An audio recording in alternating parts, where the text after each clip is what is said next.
il faut le proclamer parce qu'il faut se battre. Le vivre ensemble est menacé, pas de l'intérieur, pas par le peuple lui-même, mais par ceux qui veulent nous mettre en guerre, et qui, eux, sont en haut, très souvent. Ils sont au pouvoir, ils sont dans les médias, ils sont dans les affaires.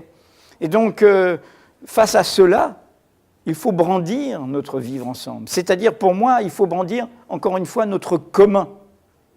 Ce commun qui renvoie aussi à un autre imaginaire que celui de la compétition, de la concurrence, de l'enrichissement, de la rivalité, des humanités les unes contre les autres. Tout ce modèle qui est celui un peu de la marchandise, qui est celui de la consommation, et c'est lié au débat sur le climat, qui est celui de l'accaparation, qui est celui de la dépense, qui est celui de l'exploitation, y compris de la nature et pas seulement de l'homme. Donc, promouvoir le vivre ensemble, c'est le promouvoir comme un discours de lutte, de résistance contre une menace qui n'est pas à l'intérieur de nous d'abord, qui est faite, encore une fois, par ceux qui voudraient, au fond, défendre un vieux monde qui est en train de disparaître.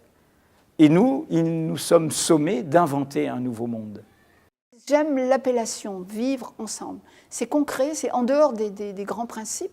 Ça comporte beaucoup de grands principes, mais ça a l'avantage, si vous voulez, de matérialiser ces grands principes qu'on essaye de promouvoir, comme l'égalité des races, et l'absence de race d'ailleurs, ça n'existe pas. Enfin, si vous voulez, tout ce débat intellectuel, intéressant, très intéressant, et puis vous êtes là dans la maison où on a porté tous ces débats, n'est-ce pas?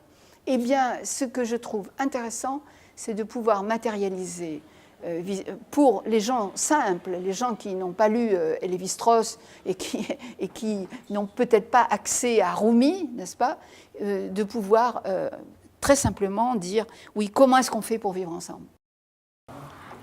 C'est une journée pour où que tout le monde vit ensemble, voilà, qui est la paix dans le monde déjà. Et qu'elle règne pour toujours. Et je voudrais que les hommes se tiennent par la main. Se tiennent par la main et fassent une ronde, c'est-à-dire se mettent en mouvement, tous ensemble, de toutes les couleurs. C'est quelque chose qui serait très fort dans un pays et dans des sociétés, quelles qu'elles soient, qui sont très divisées aujourd'hui, parce qu'on ne parle que des différences. On ne parle que des différences d'identité, des différences de culture, des différences de croyances, des différences d'appartenance. Je propose une ronde symbolique qui nous rappelle à ce qui nous rassemble, à notre unité, avant même, c'est-à-dire en amont de tout ce qui ensuite nous différencie. Cette unité, c'est le partage de l'humanité, le partage de la dignité égale d'être tous des êtres humains. Certains diront créés à l'image de Dieu. Moi, je préfère dire qu'ils portent en eux, chacun, une immense puissance créatrice, qui est d'abord et qui doit d'abord être une puissance amoureuse. The thing that inspires me from the International Sufi Alawiya Association, NGO, on the work of the World Day of Living Together is like what Sheikh Adda said. He said, if you want to know a group that is a group of God, you can recognize them in one thing. They are not against anyone. If you find a group, he says, that is even against one thing, one group or one particular of the creation, it is not a group of God. This day is not against anyone. It is against our own arrogance, our own hatred. It cannot exclude anyone. This is what inspires me. It's real unity. Nous devons montrer à la planète entière que l'islam est une religion de paix et vivre ensemble est la seule possibilité pour l'humanité. Ça m'inspire que c'est une excellente idée parce que ça permet de sortir d'ailleurs même des clivages entre les religions ou ma culture ou ta culture, mais de dire non, la paix c'est quelque chose qui est absolument universel. Et le vivre ensemble, c'est par définition, ça doit partir de l'universel et pas du particulier.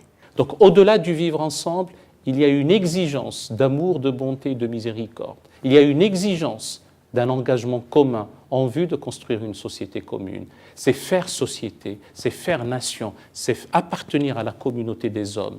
Donc c'est, encore une fois, au-delà d'un simple vivre ensemble. c'est une volonté délibérée, voulue comme telle, assumée de tout un chacun pour aller vers autrui et de faire que l'altérité qui est nécessaire à l'identité eh bien, soit une réalité, soit une ouverture, soit un enrichissement, pour aussi, avec une propédeutique ou une pédagogie de la rencontre avec autrui, eh bien, consolider ensemble les bases de cette vie commune, de cette société commune qui dépasse le vivre ensemble.